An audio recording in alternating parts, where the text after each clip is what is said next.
ኮሎኔል ደመቀ ዘመቻ አወጁ።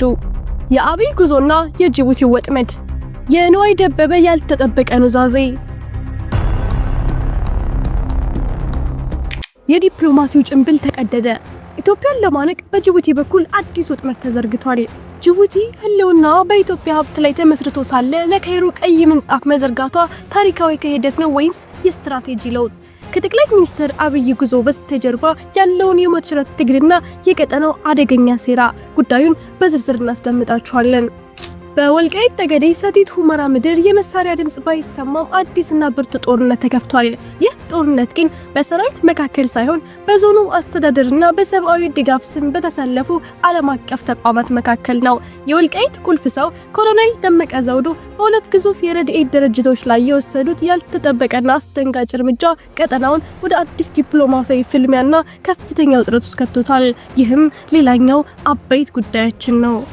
በሌላ ዜና ከዓመታት ዝምታ በኋላ ንዋይ ደበበ ዝምታውን ሰበረ። ለቀድሞ ጠቅላይ ሚኒስትር መለስ ዜናዊ ባወጣው የለቅሶ ዜማ የኢትዮጵያን ሕዝብ በይፋ ይቅርታ የጠየቀበትና አሰብን ግመል የጠጣበት ብለው ለሰጡት መሪ መስፈኔ ቆጭቶኛል ሲል በቁጭት የሰጠው ያልተጠበቀ ቃል መላውን የኪነ ጥበብ አፍቃሪ ጉድ አሰኝቷል። ዝርዝሩን ይዘነዋል፣ ታደምጡታላችሁ። ሰላም ውድ ቤተሰቦች እንደምናላችሁ። ይህ ዜና ላፍታ ነው። ቪዲዮውን ላይክ በማድረግ ይጀምሩ እያልን ወደ ዝርዝር ዜናዎች አለፍን። የቀጠናው የዲፕሎማሲ ንዝረት፣ የጠቅላይ ሚኒስትር አብይ የጅቡቲ ጉዞና የካይሮ የባህር ላይ መቀስ ሴራ። በትናንትናው ዕለት በጅቡቲ አየር ማረፊያ የታየው ትዕይንት ተራ የሀገር መሪዎች መገናኘት አልነበረም። ይልቁንም በአፍሪካ ቀንድ ሰማይ ስር እየተቀነባበረ ላለው እጅግ ረቂቅና አደገኛ የጂኦፖለቲካ ቁማር ምላሽ ለመስጠት የተደረገ የሰዓት እሽቅድድም እንጂ። ጠቅላይ ሚኒስትር አብይ አህመድ ከፕሬዝዳንት ኢስማኤል ኦማር ጎሌህ ጋር ሲገናኙ ፊታቸው ላይ ይነበብ የነበረው ቀዝቃዛ ስሜት በሁለቱ ሀገራት መካከል ያለው የ100 ዓመት ወዳጅነት በታሪካዊ የጥርጣሬ ማዕበል እየተናወጠ መሆኑን ለዓለም ያበሰረ ክስተት ሆኖ አልፏል። ይህ ድንገተኛ ጉዞ የተደረገው የግብጽ ምክትል ጠቅላይ ሚኒስትር ካሚል ኤል ዋዚር በጅቡቲ ምድር እንደ አዳኝ ተቆጥረው ደማቅ አቀባበል ከተደረገላቸውና የኢትዮጵያን የጀርባ አጥንት የሚነኩ 3 ስምምነቶችን ከፈረሙ ማግስት መሆኑ ጉዳዩን ይበልጥ አሳሳቢ ያደርገዋል። ግብጽ በጅቡቲ የዶራሌ ወደብ ላይ እግሯን ለመትከል መወሰኗ ከአሰብ ወደብ እንቅስቃሴው ጋር ተዳምሮ ኢትዮጵያን ከዓለም የምታገናኘውን ብቸኛ የኦክሲጅን ቱቦ ለመቁረጥ የታለመ የባህር ላይ መቀስ ስትራቴጂ መሆኑን የፖለቲካ ተንታኞች በስጋት ይገልጻሉ። ካይሮ በጅቡቲ ምድር ላይ የራሷን የፀሐይ ኃይል ማመንጨት ለመትከል ባቀዷም ነገ ከነገ ወዲያ ኢትዮጵያ የኃይል ካርዷን ብትመዝ እንኳን የግብጽ ወታደራዊና የደህንነት ክትትል ኦፕሬሽን ለደቂቃ እንኳን እንዳይስተጓጉል አስቀድሞ የተሰራ የመከላከል ጋሻ ነው። ለጅቡቲ ህልውና ወሳኝ የሆነችው ኢትዮጵያ 80% የኤሌክትሪክና የውሃ ፍላጎቷን የምታቀርብላትና 90% የወደብ ገበያዋን የምታረጋግጥላት ሀገር በታላቁ ህዳሴ ግድብ ምክንያት ከግብጽ ጋር በገባችበት የህልውና ትግል ወቅት ጅቡቲ ለካይሮ ቀይ ምንጣፍ መዘርጋቷ በኢትዮጵያ በኩል እንደ ታሪካዊ ክህደትና የጀርባ ጮቤ ተቆጥሯል። የኢትዮጵያ የደህንነት ሹም ሬድዋን ሁሴን ከቀናት በፊት ጅቡቲን ረግጠው የሰጡት ማሳሰቢያ ሰሚ ማጣቱ ጅቡቲ በ1977 እና በ1998 ጦርነቶች ወቅት የነበራትን አጋጣሚ የመጠቀም ፖለቲካ ዳግም እያነሳሳች መሆኑን ያሳያል። የጠቅላይ ሚኒስትሩ ጉዞ በይፋ የሎጂስቲክስ ውይይት ይባል እንጂ ከጀርባው ያለው እውነት ግን ጅቡቲ በእጇ የያዘችውን የኢትዮጵያ ኢኮኖሚ ህልውና ለግብጽ አሳልፋ እንዳትሰጥ የሚደረግ የመጨረሻው ዲፕሎማሲያዊ ማስጠንቀቂያ ነው። ኢትዮጵያ አሁን ካለችበት የተከበበች ሀገር ስጋት ለመውጣት እንደ ጅቡቲ ባሉ ተለዋዋጭ ወዳጆች ላይ የነበራትን የእውር ድንብዝ እምነት ሰብራ የራሷን የባህር በር ለማረጋገጥ የምታደርገውን የሞት ሽረት ትግል አፋጥናለች። አሁን ጥያቄው ያለው ጅቡቲ ላይ ነው። የኢትዮጵያ የኢኮኖሚ ፍሬ እየበላች ለግብጽ ወታደራዊ ሴራ በር መክፈቷን ትቀጥላለች ወይስ የኢትዮጵያ የኃይልና የውሃ ካርድ ወደ ተግባር ሲቀየር የሚመጣውን ጽኑ መዘዝ ለመጋፈጥ ተዘጋጅታለች? እርሶም በዚህ መረጃ ላይ ያሉትን ማንኛውም ሀሳብና አስተያየት በኮሜንት ሴክሽን ላይ እንዲያጋሩን እየጋበዝን አሁን በቀጥታ ወደ ቀጣዩ ዜና እንለፍ። በወልቃይት ግንባር አዲስ ፍጥጫ፣ ኮሎኔል ደመቀ በረድኤት ድርጅቶች ላይ ዘመቻ አወጁ። በወልቃይት ጠገዴ ሰቲት ሁመራ ዞን ለረጅም ጊዜ በዝምታና በጥርጣሬ ሲንተከተክ የቆየው ፖለቲካዊ ውጥረት አሁን ወደ አዲስና አስገራሚ ምዕራፍ ተሸጋግሯል።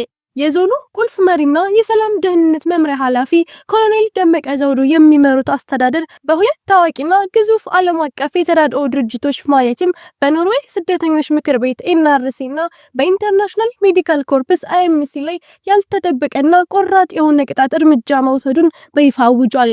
ይህ ውሳኔ በሰብአዊ ድጋፍ ስም በሚንቀሳቀሱ ተቋማትና በአካባቢው ጽኑ የአስተዳደር መዋቅር መካከል የነበረውን ስውር ፍጥጫ ወደ አደባባይ ያወጣው ሲሆን ድርጅቱ በአስቸኳይ ጓዛቸውን ጠቅልለውና የቢሮ ቁልፋቸውን አስረክበው አካባቢውን ለቀው እንዲወጡም ጥብቅ ትዕዛዝ አስተላልፏል። እንደ ዞኑ መግለጫ ከሆነ ይህ የማይቀለበስ የተባለ እርምጃ ለመውሰድ የተገደደው ድርጅቱ ከተሰማሩበት የሰብአዊነት ስራ ወጥተው በኢትዮጵያ ሉዓላዊነትና በዞኑ ሰላም ላይ የፖለቲካ ደባና የስነ ልቦና ጦርነት ሲፈጽሙ ተገኝተዋል በሚል ጽኑ ክስ ነው።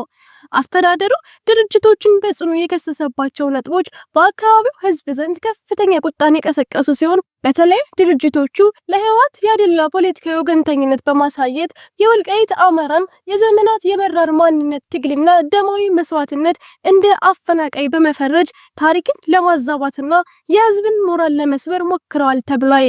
ከዚህም በላይ ድርጅቶቹ በይፋዊ የስራ ቅጥር ማስታወቂያዎቻቸው፣ በውስጥ ደብዳቤዎቻቸውና በሪፖርቶቻቸው ላይ አካባቢውን ምዕራብ ትግራይ በማለት በመጥራት የዞኑ ነባራዊ ሁኔታና የህዝቡን ዲሞክራሲያዊ ጥያቄ ያጣጣለና በግልጽ የህወሓትን ትረካ የሚያጠናክር እንቅስቃሴ ሲያደርጉ መቆየታቸው ተገልጿል።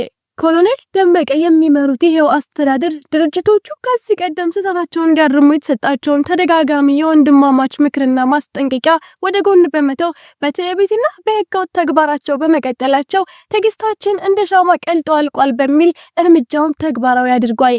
ይህ ውሳኔ በአካባቢው ላይ አዲስ የፖለቲካ ትኩሳት የፈጠረ ሲሆን በሰብአዊ ድጋፍ ስም የሚደረጉ የውጭ ጣልቃ ገብነቶችንና የሉዓላዊነት ድፍረቶችን እንደማይታገስ ለዓለም አቀፉ ማህበረሰብ የተላከ ኃይለኛ መልእክት ሆኗል። በክልሉ ላይ ያንዣበበውን የውጭ ኃይሎች ተጽዕኖ ለመግታትና የህዝቡን ክብር ለማስጠበቅ የተወሰደው ይህ እርምጃ በሰብአዊ እርዳታ ሽፋን የሚደረጉ የፖለቲካ ሴራዎችን በቁርጠኝነት ለመከላከል ያለመ ነው። ዞኑ አክሎም የኢትዮጵያን ህግና ህገ መንግስታዊ ስርዓት አክብረው የህዝቡን ማንነት ሳይጋፉና የፖለቲካ አጀንዳ ሳያራምዱ ለሚሰሩ ሌሎች ሀገር በቀልና ዓለም አቀፍ ድርጅቶች በሩ ሁሌም ክፍት መሆኑን ቢገልጽም በእነዚህ ሁለት ድርጅቶች ላይ የተወሰደው እርምጃ ግን በረድኤት ድርጅቶችና በመንግስት መዋቅር መካከል ያለውን ግንኙነት ወደ አዲስ የታሪክ ምዕራፍ ወስዶታል። ቪዲዮአችንን ላይክ ማድረግ አይርሱ እያልን ወደ ቀጣዩ ዜና አለፍን። የአንጋፋው ድምፃዊ ነዋይ ደበበ አነጋጋሪ ቃለ መጠይቅ ከታላቁ ህዳሴ ግድብ ምረቃ እስከ ቀይ ባህር ቁጭት። አንጋፋው ድምፃዊና የዜማ ደራሲ ነዋይ ደበበ በአርቲስት ቲቪ ከአርቲስት አዳነች ወልደ ገብርኤል ጋር ባደረገ ቆይታ በስራ ዘመኑና በሀገራዊ ጉዳዮች ዙሪያ የሰጠው አዲስ አስተያየት መነጋገሪያ ሆኗል።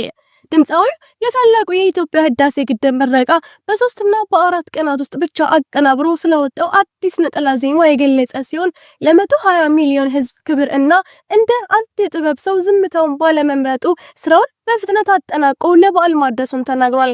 ለዚህ ጥረቱ ጠቅላይ ሚኒስትር ዶክተር አብይ አህመድ ስልክ ደውለው ምስጋና እንዳቀረቡለት ይፋ አድርጓል። በሌላ በኩል ከዓመታት በፊት ለቀድሞ ጠቅላይ ሚኒስትር መለስ ዜናዊ ህልፈት አውጥቶት ስለነበረው የልቅሶ ዜማ የተጠየቀው ነዋይ ሰው ይቅርና ወፍም ሲሞት ማልቀስ የኢትዮጵያ ባህል መሆኑን ቢገልጽም ለዚያ ስራው ግን የኢትዮጵያን ህዝብ ይቅርታ መጠየቁን አረጋግጧል። ለዚህም እንደ ምክንያት የጠቀሰው የኢትዮጵያን የባህር በር ጉዳይ ሲሆን አሰብን በአደራ ያስረከቡት እሳቸው መሆኑ አሁን ነው በደንብ እየገባኝ የመጣው በማለት የቀይ ባህርን ያክል ትልቅ ሀብት ግመል ይጠጣበት ተብሎ መሰጠቱን በወቅቱ ተረድቶ ቢሆን ኖሮ ያን ዜማ እንደማያወጣው በቁጭት ተናግሯል። እስካሁን ለተለያዩ ድምፃውያን ከ150 በላይ ዜማዎችንና ግጥሞችን ያበረከተው አንጋፋው አርቲስት አሁንም በሀገራዊ ጉዳዮች ላይ ያለው አቋም በግልጽ የታየበት ቆይታ አድርጓል። ውድ የዜና ላፍታ ቤተሰቦች የሰዓቱ መረጃዎቻችን ያዳመጣችሁትን ይመስል ነበር። ስለተከታተላችሁን እያመሰገንን ቻናላችንን ሰብስክራይብ በማድረግ ቤተሰብ እንድትሆኑ እየጋበዝን በዚሁ ተሰናበትን። ጤና ይስጥልን።